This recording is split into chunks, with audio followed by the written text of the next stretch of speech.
নম্বর বৈশিষ্ট্য হচ্ছে তারা সর্বক্ষেত্রে আল্লাহর উপর ভরসা করে। 4 নম্বর হচ্ছে নামাজকে তারা প্রতিষ্ঠা করে।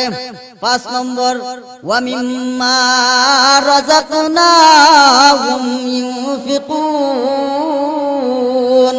আল্লাহর দেওয়া মাল থেকে আল্লাহর রাস্তায় বিলীন করে। তখন আল্লাহর রাস্তায় আমরা বিলীন করতে রাজি আছিনি? সাল্লাল্লাহু তাআলা আলাইহি ওয়া আলা আলিহি ওয়া আসহাবিহি ওয়া আজওয়াজিহি ওয়া আহলি বাইতিহি ওয়া সাল্লামা তাসলিমান কাসীরান কাসীরা। أما بعد فأعوذ بالله من الشيطان الرجيم. بسم الله الرحمن الرحيم. إنما المؤمنون الذين إذا ذكر الله وجلت قلوبهم وإذا تليت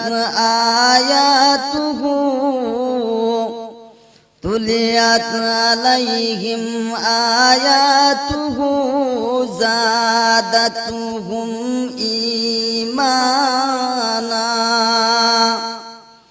وعلى ربهم يتوكلون. الذين يقيمون الصلاة ومما رزقناهم ينفقون. صدق الله المولانا العظيم. وقال النبي صلى الله عليه وسلم: من حافظ على الصلاة أكرمه الله تعالى عنه ذيق العيش والعذاب القبر ويؤتيه الله كتابه بيمينه ويمر على الصراط كالبرق ويدخل الجنة بغير حساب. وصدق رسوله النبي الكريم صلى الله على سيدنا ومولانا محمد وعلى آله وأصحابه وسلم. صلى الله على سيدنا ومولانا محمد وعلى آله وأصحابه وسلم. إلهي دکھا دے ہمیں دیار مدینہ. الہی ہمیں بنا دے غبار مدینہ.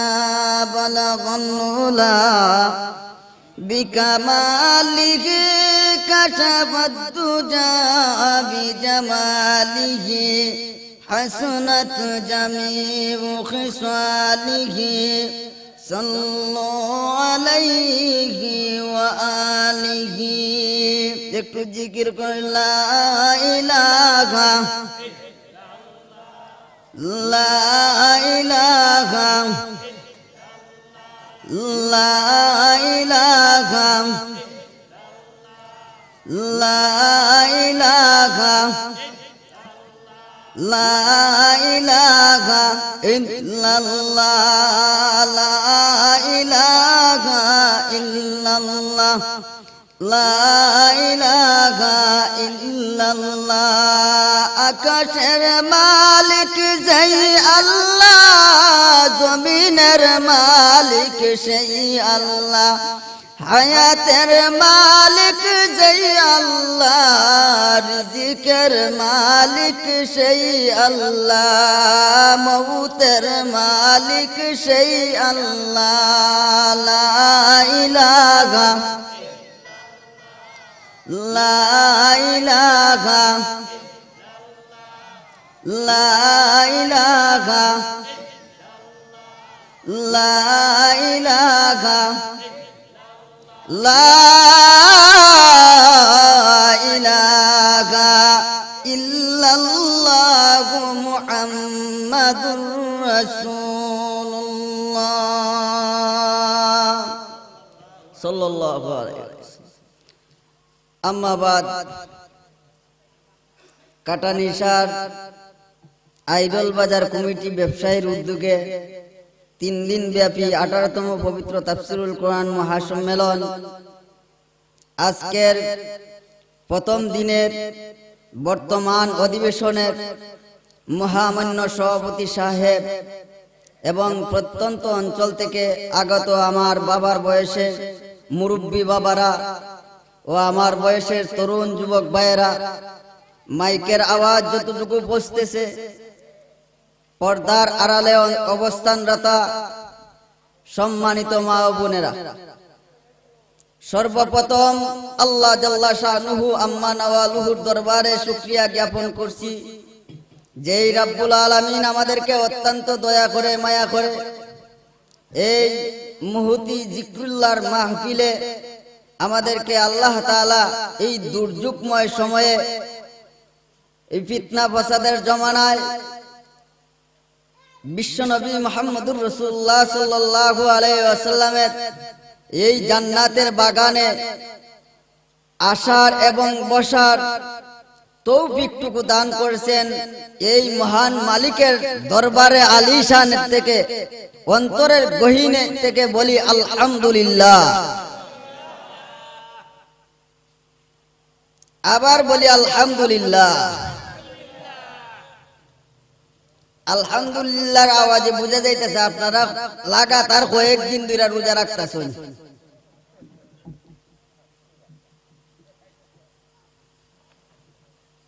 আজকে আলহামদুলিল্লাহর কদর আমরা বুঝি না, ওদিকে আলহামদুলিল্লাহর প্রতি আমাদের উৎসাহ উদ্দীপনা সেই রকম ভাবে নাই।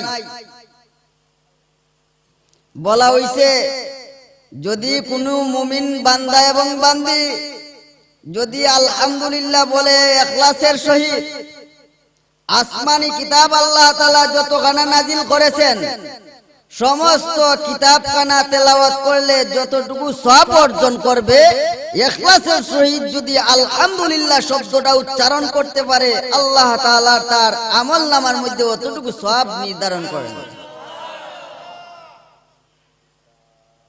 শুধু তাই না, আরো বলা হয়েছে যে তাম দুনিয়ার মালিক যদি কোনো ব্যক্তি হয়ে যায়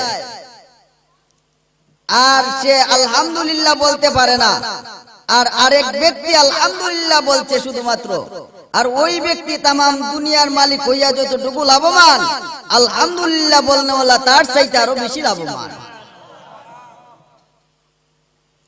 জলিলুল কদর পয়গম্বর হযরতে মুসা আলাইহিস সালাম উনার মালিকের দরবারে উনার পাক পরওয়ারদিগারে আলমের সাথে প্রত্যেক দিন তিনি 24টা ঘন্টার মধ্য থেকে কোনো একটা ঘন্টায় মালিকের সাথে কথাবার্তা বলেন।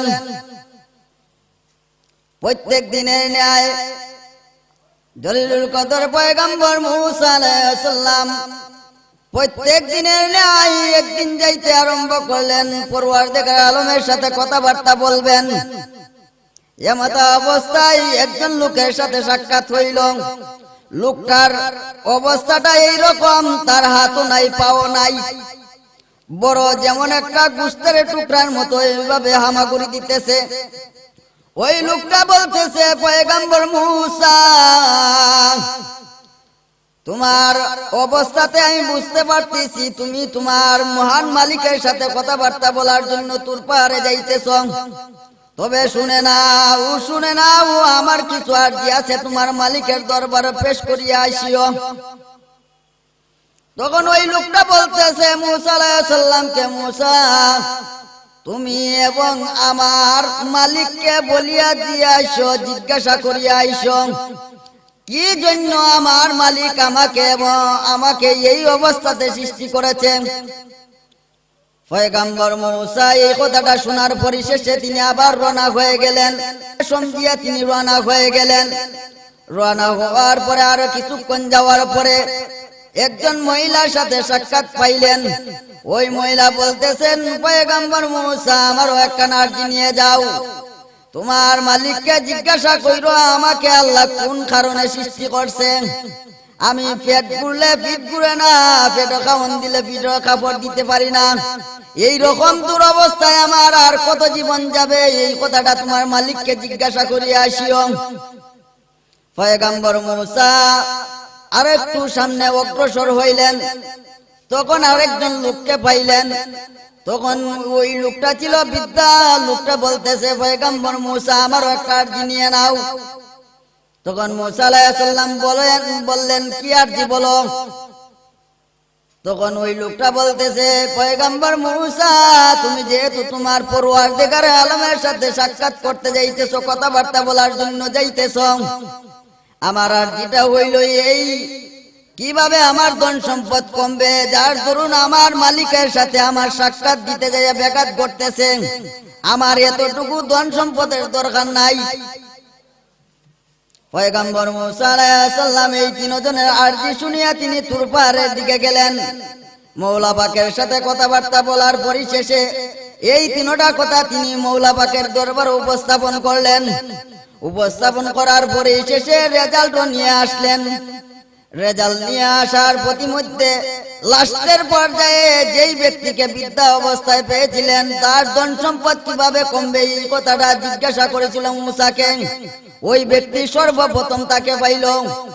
জিজ্ঞাসা করলো, পয়গম্বর মূসা, আমি যে তোমার কাছে একটা প্রশ্ন করেছিলাম, এই প্রশ্নটা কি উত্তর কি তোমার মালিকের কাছ থেকে আনছনি? তখন মূসা আলাইহিস সালাম বলতেছেন, আমি অবশ্যই নিয়ে আসছি। তোমার প্রশ্নের উত্তর হইল এই, তুমি বেশি বেশি করে মওলার নাশুকরিয়া করো, যাতে করে তোমার ধন সম্পদ এমনিতেই কমে যাবে। তখন ওই লোকটা বলতেছে, হে মূসা, তুমি সাক্ষী থাকো, আমার মালিক আমাকে বিনা পয়সায় আমাকে বানাইছে, কোনদিন আবদার করি নাই। আল্লাযী খালাকাকা ফাসাওয়াকা ফাআদালাক ফি আইয়ি সূরাতিন মা শাআ রাক্কাবাক। আমার মালিকের নিয়ামত আমার মাথা থেকে পাও পর্যন্ত নিয়ামতে ভরপুর কাটা। ওই মালিক যেহেতু আমি আবদার ছাড়া, আবেদন ছাড়া আমাকে এমনি ফ্রি দান করছে, ওই মালিকের কিভাবে আমি নাশুকরি করব? অতএব আমার দ্বারা সম্ভব না। মূসা আলাইহিস সালাম বলতেছেন, তাহলে তোমার ধন সম্পদ আর কমবে না। যখন দ্বিতীয় পর্যায়ে যখন আসলেন দ্বিতীয় লোকটার কাছে, ওই মেয়েটা বলতেছে, পয়গম্বর মূসা, তুমি কি জিজ্ঞাসা করছো তোমার মালিককে, আমার কেন এই দুরবস্থা? মূসা আলাইহিস সালাম বলতেছেন, হ্যাঁ, আমি জিজ্ঞাসা করেছিলাম, আমার মালিকও আমাকে উত্তর দিয়ে দিয়েছেন। তুমি বেশি বেশি করে মালিকের দরবারে শুকরিয়া কৃতজ্ঞতা জ্ঞাপন করো, আলহামদুলিল্লাহ পড়তে থাকো। ওই মহিলাটা সে সঙ্গে সঙ্গেই রিপিট করে বলতেছে, তোমার মালিকের শুকরিয়া তুমি আদায় করতে থাকো, আমি তাত নাই।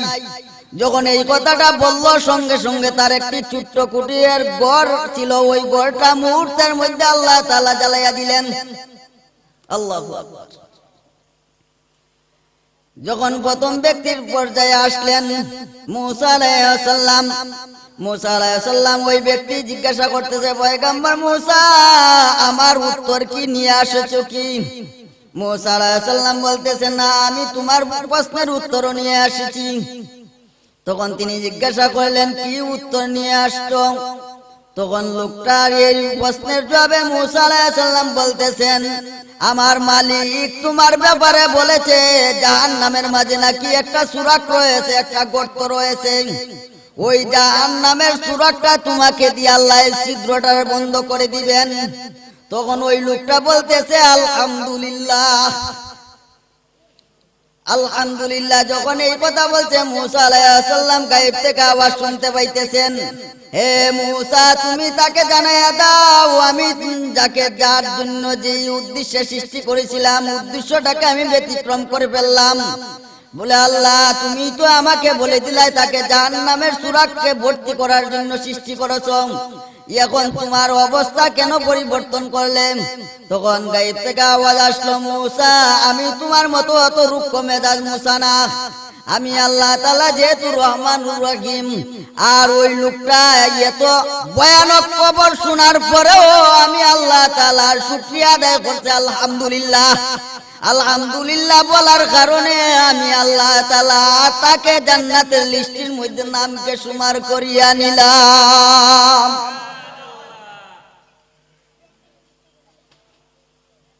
যাই হোক, আমি আপনাদের সামনে কালামে পাক থেকে সূরা আনফালের 2খানা আয়াতে কারিমা তিলাওয়াত করছি আমার বিষয়বস্তুর উদ্দেশ্যে।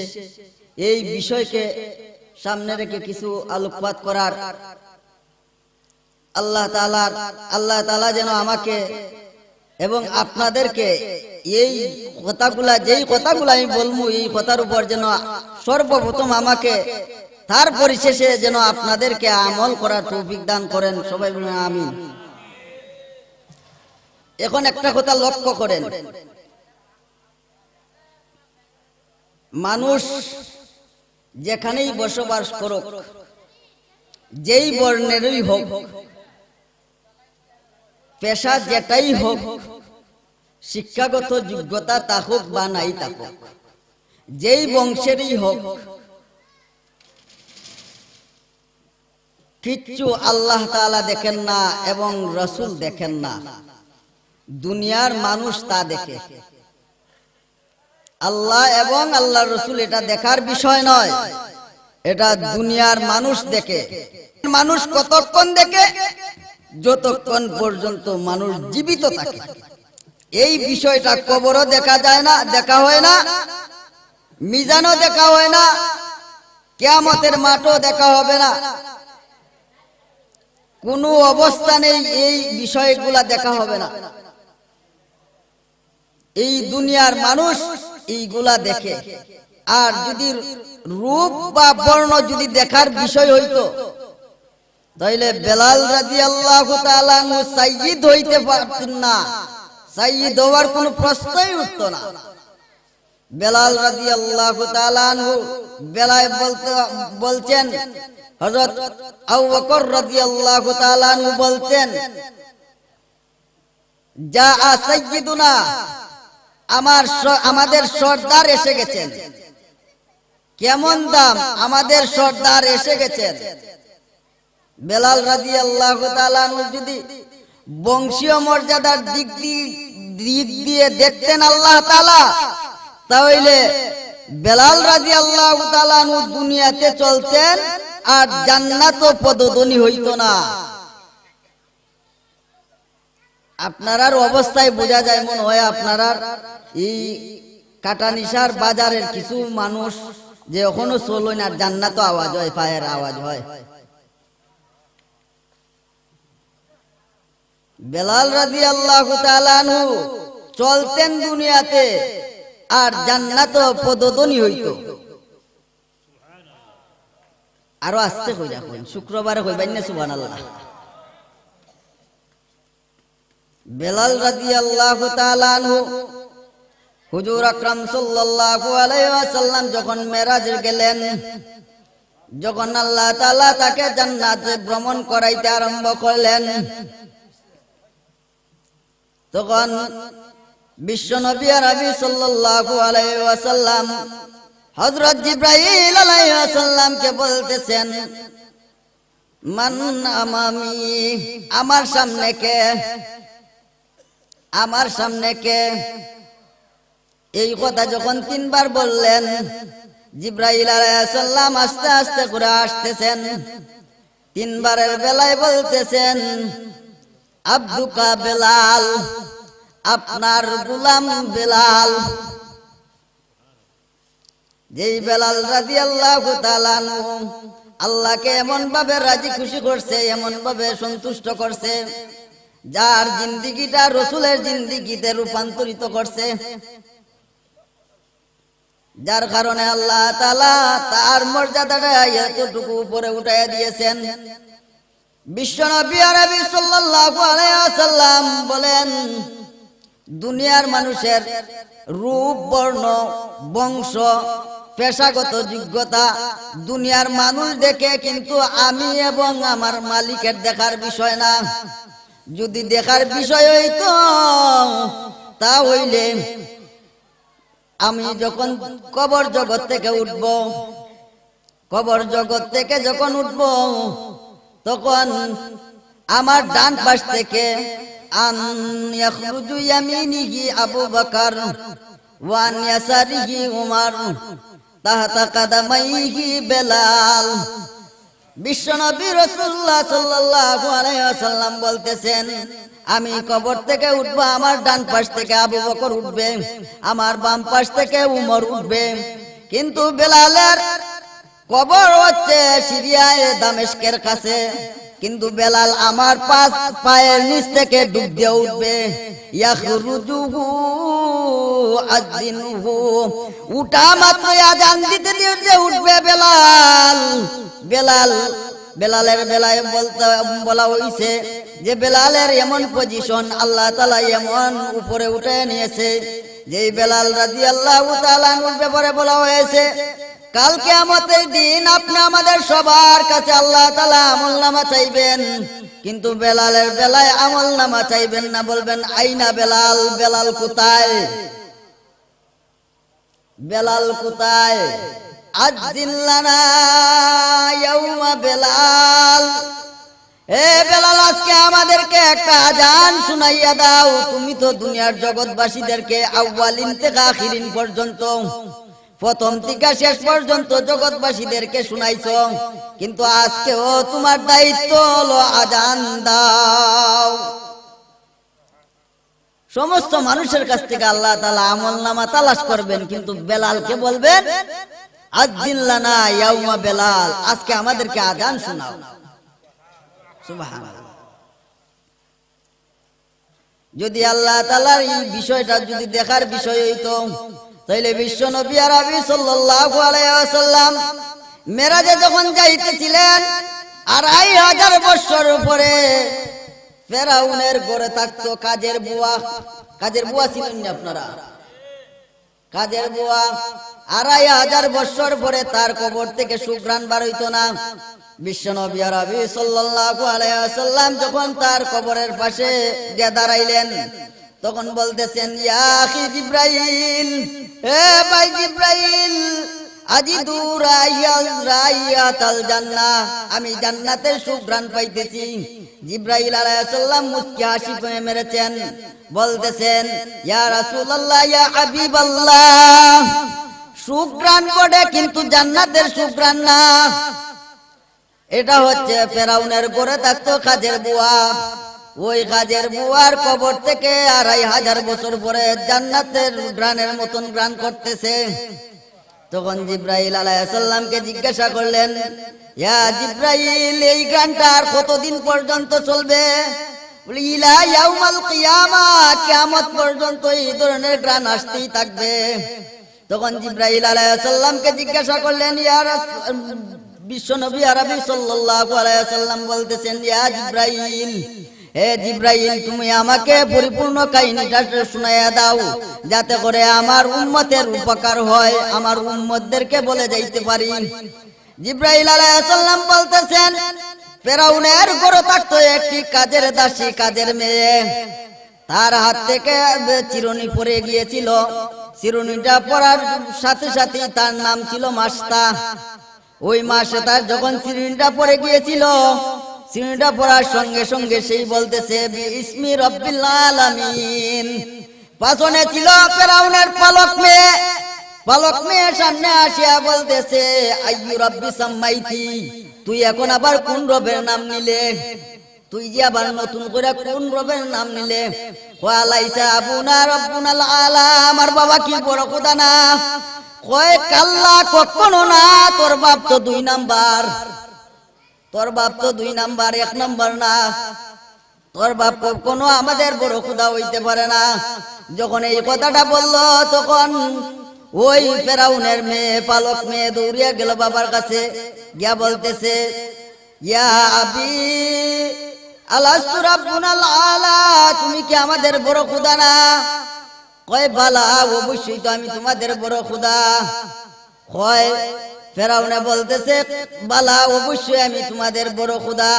কয় না আব্বা, আপনি ভুল পথে আছেন, আপনি আমাদেরকে ভুল শিখাইছেন। আমাদের কাজের মেয়ে বলতেছে আপনি নাকি 2 নাম্বার। আপনি 1 নাম্বার না, অরিজিনাল না, জেনুইন না, ডুপ্লিকেট। যখন এই কথা বলল, বলতেছে, ইয়া বি আন্নাকা রাব্বুল আলামিন, যিনি সমগ্র জগতের মালিক। ওয়া আনা রব্বি, আমার রব। ওয়া রাব্বাক, তোমার রব। ও রাব্বা মাশতা, মাশতার রব। ও রাব্বুল আলামিন, জগতের পালনকর্তা, জগতের রব। যখন এইভাবে বলল, বলার পরে বলতেছে মেয়েকে বলতেছে, ডাকো কাজের মেয়েকে আমার সামনে আসার জন্য। আইয়ু রাব্বি আখবারতি সাম্মাইতি, তুই আবার নতুন খবর কিভাবে শুনাইলে? কি খবর শুনাইতাছস? কোন প্রচার দিতেছস? কি বলছস? তুই আবার কোন নতুন রবের কথা বলতেছস? যখন এই কথা বলতেছে, আমি তো ঠিকই বলছি, তুমি 2 নাম্বার। যিনি আমাকে সৃষ্টি করছে, তোমার মেয়েকে সৃষ্টি করছে, তোমাকে সৃষ্টি করছে, জগৎবাসীকে সৃষ্টি করছে, উনি হচ্ছেন রব। কয় পরিণতি খারাপ হয়ে যাবে। কয় ফাকসি মাং তাকাস, তোমার যা ইচ্ছা তাই করো, এতে কোনো আমার বাধা বিঘ্নতা নাই। তবে যেই মৌলাকে অন্তরে ধারণ করছি, ওই মৌলাকে অন্তর থেকে বাহির করা যাবে না। যখন এই কথা বললো যে করুণ পরিণতি ধারণ করবে এমত অবস্থায়, তখন বলতেছে অবস্থা তো খুবই খারাপ। ডাকাতি তো ডাকাতি, আমার ঘরের মধ্যে ডাকাতি। কয় আনো করাই, ডালো তেল, জ্বালাও আগুন। যখন ওই তেলকে আগুন দিয়ে জ্বালানো আরম্ভ করা হইল, জ্বালাইতে জ্বালাইতে যখন আগুনের মধ্যে, যখন আগুন দ্বারা জ্বালাইতে জ্বালাইতে যখন তেল যখন টকবক করতে আরম্ভ করলো, তখন ওই মাসে তার কুলা ছিল ছোট্ট দুধের বাচ্চা। দুধের বাচ্চাটাকে ওই গরম তেলের মধ্যে ফালাই দিল। ফালানোর সঙ্গে সঙ্গে ওই ছোট্ট বাচ্চাটা আর একদিকে হাড্ডি আলাদা হয়ে গেল, গোশত আলাদা হয়ে গেল, আর উপর দিকে উঠতেছে আর বলতেছে, ইয়া উম্মি লা তাখাফি। ফেরাউন সামনে আছে, বুঝলা তুই ভয় পাইস না। ওয়ালা তাহজানি, আমার বিচ্ছেদে দুঃখিত হইস না। সানাজমাউ ফিল জান্নাতি ইনশাআল্লাহ, অচিরেই মামের মিলন মেলা হবে জান্নাতের মধ্যে। সুবহানাল্লাহ। যখন দ্বিতীয় মেয়েটাকে পালানো হইল, 6 বছরের মেয়ে, আবার ওই গরম তেলের মধ্যে যখন ফেলে দিল, ওই রকম অবস্থাই হয়ে গেল। ওই মেয়েটার রুহ বলতেছে, ইয়া উম্মি লা তাখাফি ওয়ালা তাহজানি। ফেরাউন সামনে বিদায়, ভয় পাইস না। ওয়ালা তাহজানি, আমাদের বিরহে তুই দুঃখিত হইস না মা। সানাজমাউ ফিল জান্নাহ ইনশাআল্লাহ তাআলা, অচিরেই খুব শীঘ্রই আমরা 2 মেয়ে এবং তোমাকে নিয়ে মা জান্নাতের মধ্যে বসবাস করব। যখন এই কথাটা রুহ বলতেছে, আর মার চক্ষু দ্বারা অশ্রু প্রবাহিত হইতে আরম্ভ করল। ফেরাউন বলতেছে, তুই কার সাথে কথা বলতেছস? তখন ওই মেয়েটা মা বলতেছে, আমি আমার মহান মালিকের সাথে কথাবার্তা বলতেছি মালিক, তুমি আমার প্রতি সন্তুষ্ট থাকো, আমার প্রতি অসন্তুষ্ট হইও না। তুমি মালিক যদি আমার প্রতি অসন্তুষ্ট হয়ে যাও, তাহলে আমার দুনিয়াও বরবাদ, পরকালও বরবাদ। অতএব মালিক তুমি আমার প্রতি অসন্তুষ্ট হইও না। যখন এই কথা বলল, ফেরাউন বলতেছে এখন তোমার পালা। কয় বিলকুল প্রস্তুত। কয় চক্ষু দ্বারা যে পানি ঝরে, বলে এই পানিটা হচ্ছে মমতার বিকাশ, মায়ার বিকাশ। যেহেতু আমার সন্তান, কয় কোনো আশা, যদি একটা আশা পূরণ করিস, ওই মেয়েটা বলতেছে যদি একটা আশা পূরণ করিস, যেহেতু এখন আমার জাহানের খলিফা, তিনি 24টা ঘন্টার মধ্যে মাত্র 1টা ঘন্টা শুইতেন ও গাছের নিচে, বাসভবনে না, বাকি 23টা ঘন্টা জনগণের জন্য কাটিয়ে দিতেন। কেমন উমর ছিলেন? ওই উমর রাদিয়াল্লাহু তাআলা নূর গুণগান গাওয়ার জন্য জিবরাইল আলাইহিস সালাম হাজির হইয়া বলতেছেন, ইয়া রাসূলুল্লাহ, ইয়া হাবিবাল্লাহ, আপনার সাহাবী উমরের কিছু গুণগান গাইতাম চাইতেছি। বিশ্বনবী আরবি সাল্লাল্লাহু আলাইহি ওয়াসাল্লাম বলতেছেন, ইয়া জিবরাইল, আমার সাহাবী, আমার শিষ্য ছাত্র উমরের গুণগান গাইতে আমার কি আবার অনুমতি লাগেনি? জিবরাইল বলতেছেন, ইয়া রাসূলুল্লাহ, ইয়া হাবিবাল্লাহ, আনলিমিটেড ভাবে আমি টাইম ছাড়া আমি আপনার সাহাবী উমরের গুণগান গাওয়া সম্ভব না। আপনি আমাকে একটা সময় সীমা বেঁধে দেন। যখন জিবরাইল এইভাবে ফিরাফিরি করতে আরম্ভ করলেন, তখন বিশ্বনবী আরবি সাল্লাল্লাহু আলাইহি ওয়াসাল্লাম বলতেছেন, সাআতুন ওয়াহিদা, 1 ঘন্টা সময় দিলে হবে কি? জিবরাইল বলতেছেন, ইয়া রাসূলুল্লাহ, ইয়া হাবিবাল্লাহ, 1 ঘন্টা তো উমরের বেলায় কিছুই না। আমাদের কি এমন কোন নেতা নেত্রী আসেনি যাদের গুণগান গাওয়া যাবে 1 ঘন্টা? কথা কইনা দিন আপনারা, 8 ঘন্টা। যেই জায়গার মধ্যে জিবরাইল আলাইহিস সালাম আসিয়া বলতেছেন, ইয়া রাসূলুল্লাহ, ইয়া হাবিবাল্লাহ, আপনার সাহাবী উমরের গুণগান 1 ঘন্টায় কি আমি গাইব? তা আমার পক্ষে সম্ভব না। রাসূল বলতেছেন, হে জিবরাইল, তুমি বলো কতটুকু সময় লাগবে? জিবরাইল আলাইহিস সালাম বলতেছেন, ইয়া রাসূলুল্লাহ, এটা আমার বেলায় মানায় না। তখন রাসূল বলতেছেন, ইয়াউমুন ওয়াহিদ, 1 দিন দিলাম 24 ঘন্টা। তখন জিবরাইল আলাইহিস সালাম বলতেছেন, না, তাতেও হবে না। তখন জিবরাইল বলতেছেন, ইয়া রাসূলুল্লাহ, ইয়া হাবিবাল্লাহ, বারংবার আপনার কাছে অনুমতি চাইতেছি, আমার কাছে নিজের কাছে আমি বাধাগ্রস্ত হইতেছি, আমার কাছে বিরক্ত ভাব লাগতেছে, আপনাকে আমি বাধ্য করতেছি। রাসূলুল্লাহ সাল্লাল্লাহু আলাইহি ওয়াসাল্লাম বলতেছেন, উসবুউন ওয়াহিদ, 1 সপ্তাহ দিলে হবে নি? জিবরাইল বলে, না, তাতেও হবে না। তখন রাসূল বলতেছেন শাহরুন ওয়াহিদ, 1 মাস দিলে হবে নি?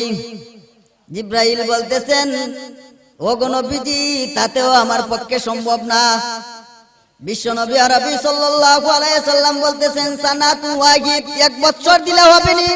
জিবরাইল বলতেছেন, তাতেও হবে না গো রাসূল, তাতেও হবে না। তখন জিবরাইল আলাইহিস সালাম বলতেছেন, কতটুকু সময় লাগবে? জিবরাইল আলাইহিস সালাম এই কথা বলার সঙ্গে সঙ্গে জিবরাইল আলাইহিস সালাম বলতেছেন, ইয়া রাসূলুল্লাহ, ইয়া হাবিবাল্লাহ, আমি বলে দিতেছি। হযরত নূহ আলাইহিস সালাম তার কওমকে দাওয়াত দিয়েছিলেন কত বছর? 950 বছর। ওই সময়টা যদি আমাকে বেঁধে দেওয়া হয়, তাহলে আমি দেখতে পারি আপনার সাহাবী উমরের কিছু গুণগান গাইতে পারি কিনা। উমর কেমন কোয়ালিটি সম্পন্ন সাহাবী ছিলেন। ওই উমর রাদিয়াল্লাহু তাআলা নূর কালে, খেলাফত কালে রোম এবং পারস, ওই 2টা সম্রাট, তারা খুব ক্ষমতার বড়াই করত। তাদের হুঙ্কারে মানুষ তরতর করে কাঁপত। এমত অবস্থায় বিভিন্ন মামালিক, বিভিন্ন রাষ্ট্র থেকে ইসলামের পতাকা উদিত হয়ে আসতেছিল। এমত অবস্থায় রোম এবং পারস, এই 2 বাচ্চা, এই 2 সম্রাট তাদের ক্ষমতার বাহাদুরি করত। 3 নম্বর বৈশিষ্ট্য হচ্ছে তারা সর্বক্ষেত্রে আল্লাহর উপর ভরসা করে। 4 নম্বর হচ্ছে নামাজকে তারা প্রতিষ্ঠা করে। 5 নম্বর, ওয়া মিম্মা রাযাকনাহুম ইউনফিকুন, আল্লাহর দেওয়া মাল থেকে আল্লাহর রাস্তায় বিলীন করে। তখন আল্লাহর রাস্তায় আমরা বিলীন করতে রাজি আছিনি? মাল দেনেওয়ালাকে আর মাল থেকে আল্লাহ তাআলা মাহরুম করনেওয়ালাও আল্লাহ। যেহেতু আল্লাহ তাআলা আমাদেরকে মাল দিছেন, শরীর সুস্থতা দান করছেন, এই জন্য মালি ইবাদত করার দরকার, বদনী ইবাদত করাও দরকার। আল্লাহ তাআলা আপনি আমাদেরকে এই পাঁচটা বিষয়ের প্রতি আমরা গভীরভাবে খেয়াল কইরা যেন জিন্দেগিটারে পরিচালনা করতে পারি, রাসূল সাল্লাল্লাহু আলাইহি ওয়াসাল্লামের আদর্শটাকে বাস্তব জীবনে যেন ফিট করতে পারি, আল্লাহ তাআলার বিধানকে পরিপূর্ণভাবে যেন আমরা আদায় করতে পারি। আপনি আমাদেরকে আল্লাহ তাআলার তৌফিক দান করুন। আমিন ওয়া আখির দাওয়ানা আলহামদুলিল্লাহি রাব্বিল আলামিন।